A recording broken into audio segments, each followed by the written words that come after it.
curious to know your thoughts about the nature of reincarnation. There's no beginning, no end.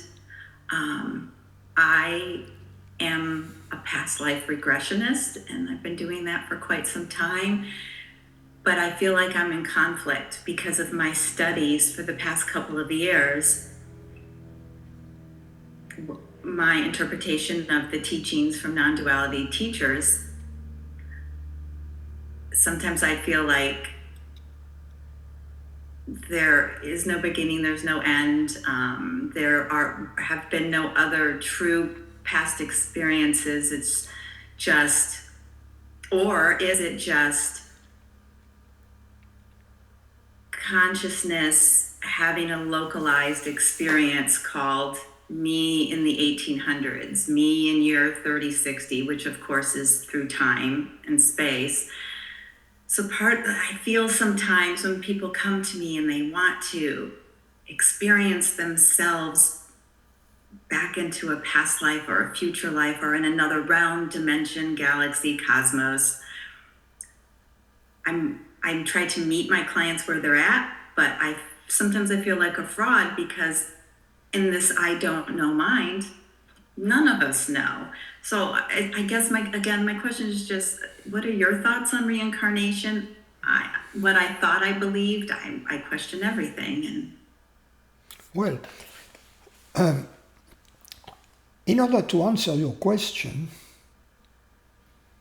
I need to understand your question. Okay. And in order to understand your question, I need for you to clarify 2 points for me.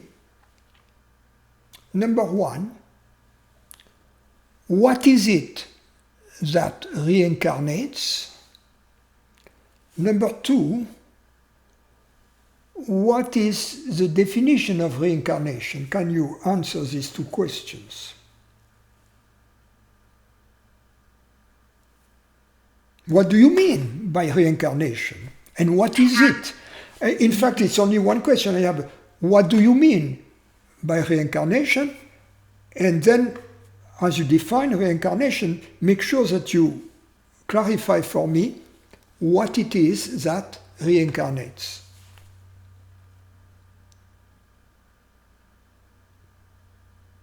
What reincarnates is consciousness knowing itself through contemplation of an experience, is how I understand it to be, I used to believe it to be. And so this experience I'm having right now is called Lori. I might have had another experience. Okay, so you answer the question, what reincarnates is consciousness, right? Yes. What does reincarnate mean?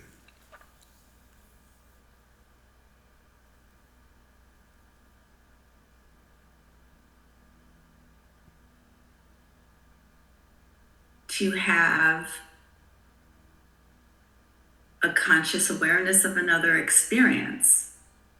I keep going back to that. But that's what awareness does for a living, so to speak. Right? Awareness has conscious experience of stuff. Yes. So then, yes, consciousness reincarnates from moment to moment. True. And from sentient being to sentient being. Yeah.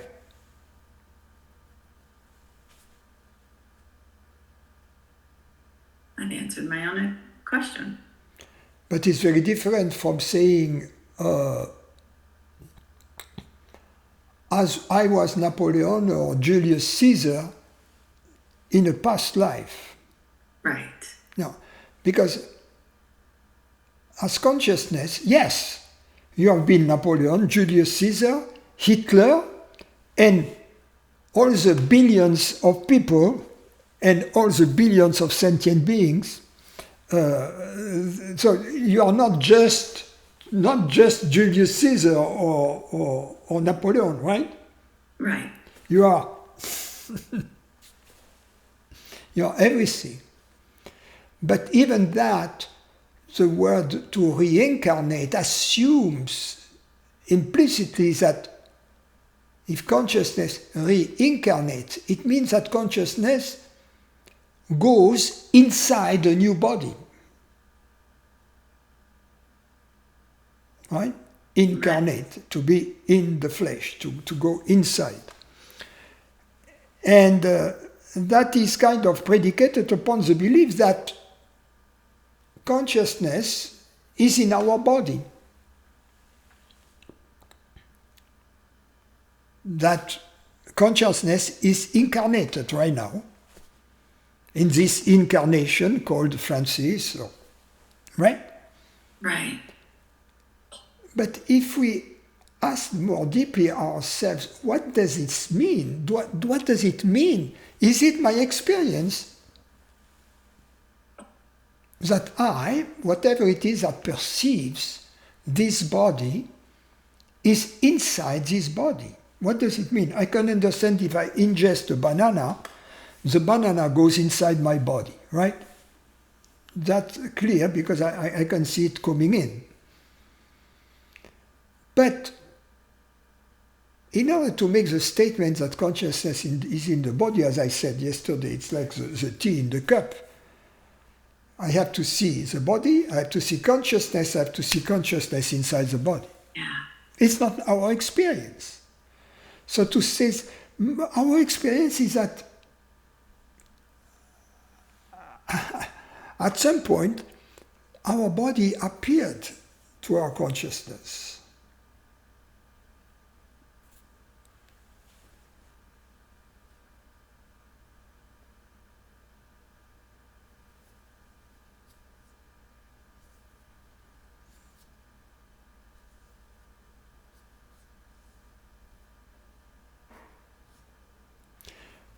So it's not really incarnation. It's not that consciousness gets incarnated in the body, but it's rather that the body gets inconsciousnessed. You know, inconsciousnessing meaning the parallel or the opposite of incarnating, right? Mm-hmm. It gets inconsciousnessed. The world gets inconsciousnessed at some point when we become aware of the world. The mind gets inconsciousness when we have a thought. The body gets inconsciousness when we have a bodily sensation. The world gets inconsciousness when we have a sense perception.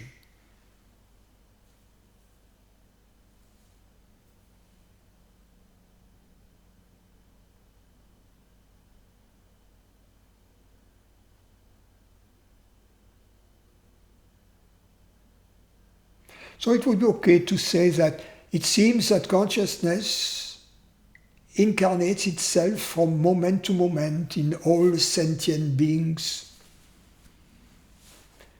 It's an approximation that makes sense, but in all of them, not just in Julius Caesar and Francis Lucille. Although I have some Italian roots, but it doesn't mean that I am an incarnation of... You know, what I was funny is that people could get reincarnated, you know, they never get reincarnated as John Doe. It's not prestigious enough. Right. You know, it's always... grandiose. Always a consequential reincarnation, right? Yeah.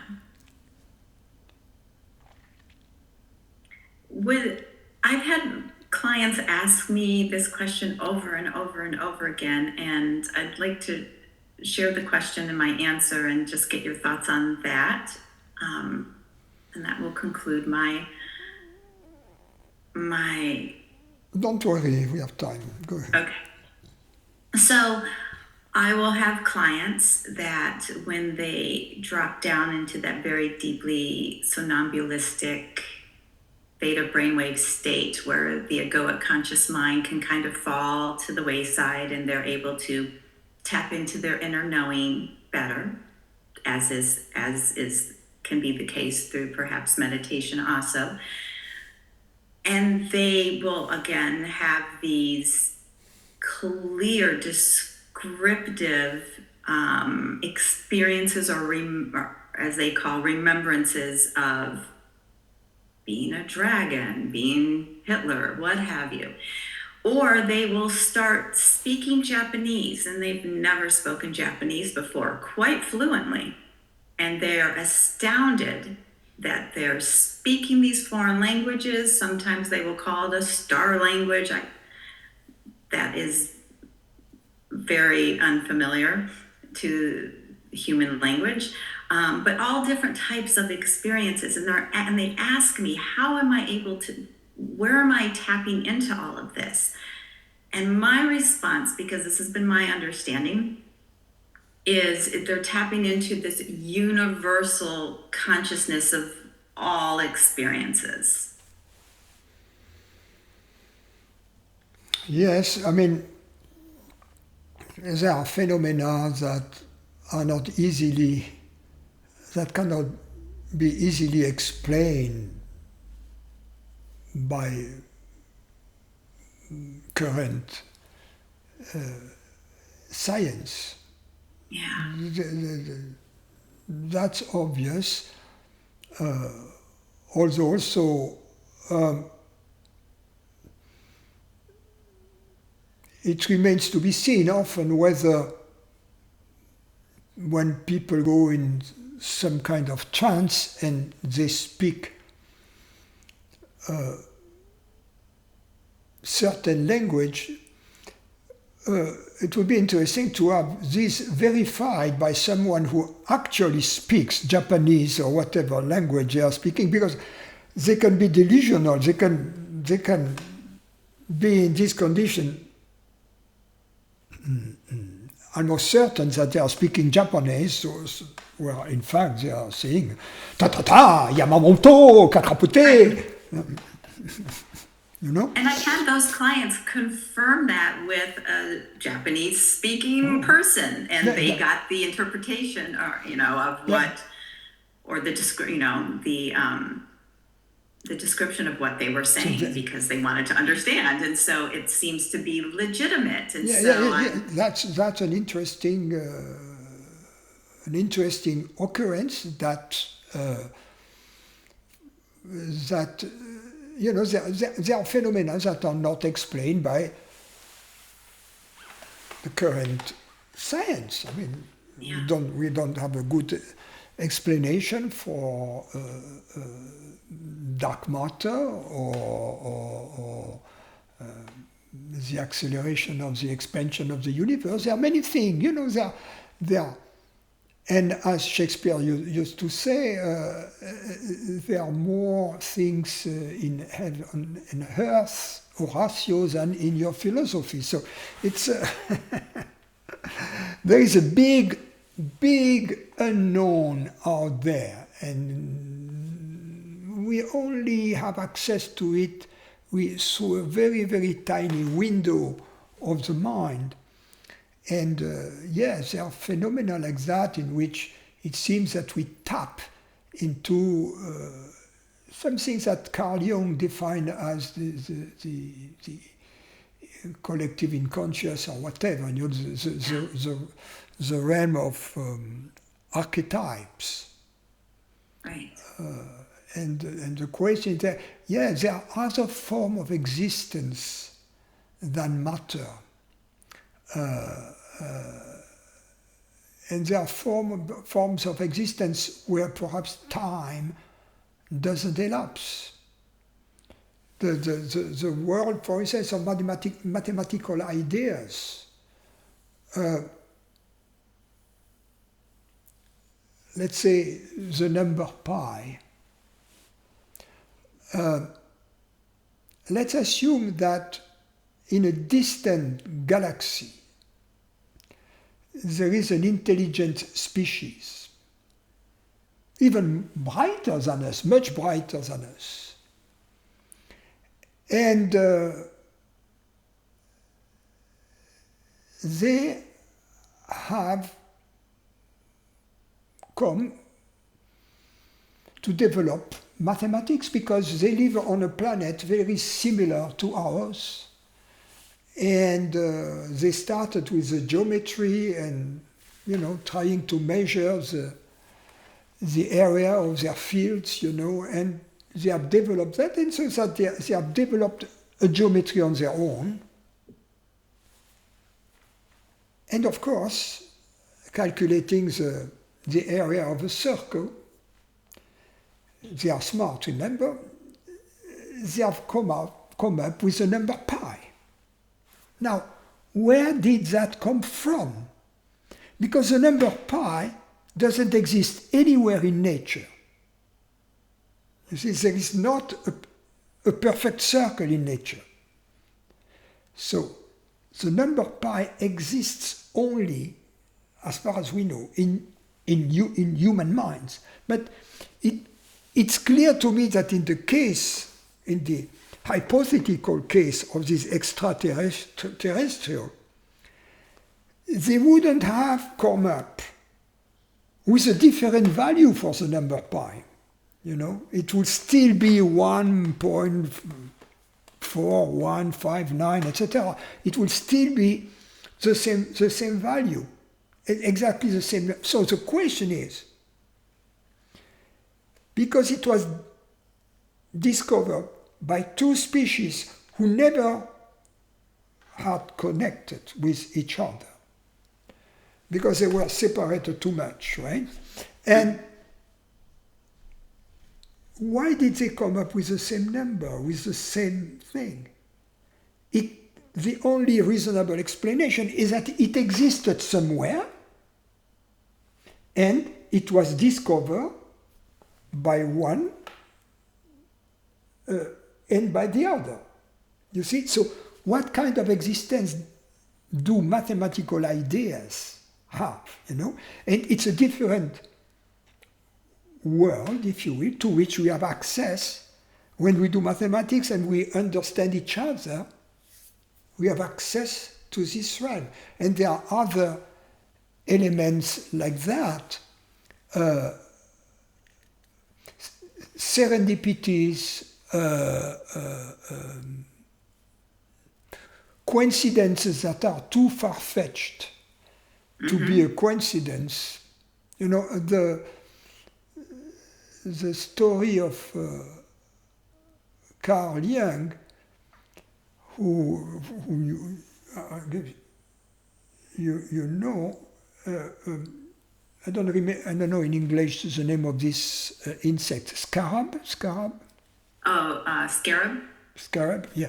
So he was having a session with one of his patients. And this patient, she tells him that a dream she had of a scarab, a golden scarab, that appeared in her dream. And this type of scarab didn't really exist on this place of the earth, in Europe, wherever it was. And as she says that, there is an insect on the window trying to get out. And Jung goes there, and it was a golden scarab, or a scarab of exactly this type. That's an extraordinary synchronicity, you see. So there are all kinds of events that cannot be accounted for in any reasonable fashion using not only the current scientific knowledge, but even using the current rational assumptions of science as a whole. You see? So we could call them almost extra scientific. So I'm not denying this, right? The point, however, is this. Who cares? Yeah. You see? Yeah. It depends how we take these events. Who cares about whether I am a reincarnation of Julius Caesar and all of a sudden I might start saying ante suos thalamos niobe cognoverat illam. That's my Italian roots, right? It doesn't. What does it give us? Okay, fine, that exists. You know, America exists, the New World exists, Mars exists. There are all kinds of things to be discovered. But that doesn't answer the fundamental question about what's the goal of life? What's the meaning of life? Where do we come from? Where are we going? What am I? What is happiness? You see, what is peace? What is death? These fundamental questions are not answered by any of these stories. They are interesting insofar that they tell us that there is something deeper in the background, you see, mm-hmm. that there is, it's kind of God playing hide and seek with us. You know, it's like Krishna playing with the gopis. We are the gopis and Krishna is consciousness playing with us. It's interesting what I hear predominantly over the years and the hundreds of clients that I've seen. And I only see people one time. And it's so interesting to me that I will hear almost verbatim the description of who we are is we're simply source consciousness. And we are, I hear, scratch off the word human and replace it with experiencer. You simply came here to have experiences, simply for the fact to have the experience, but to also remember who you are and to continue walking in that for the rest of the days of your life to the best degree that you can. So we are just experiencers. We are not experiencers. We are the only experiencer there is because there is only one experiencer. Yeah, that's what I believe now. And so I'm questioning all of this because of what I am learning and perhaps remembering myself. But thank you so much. I'm very grateful. Thank you for your questions.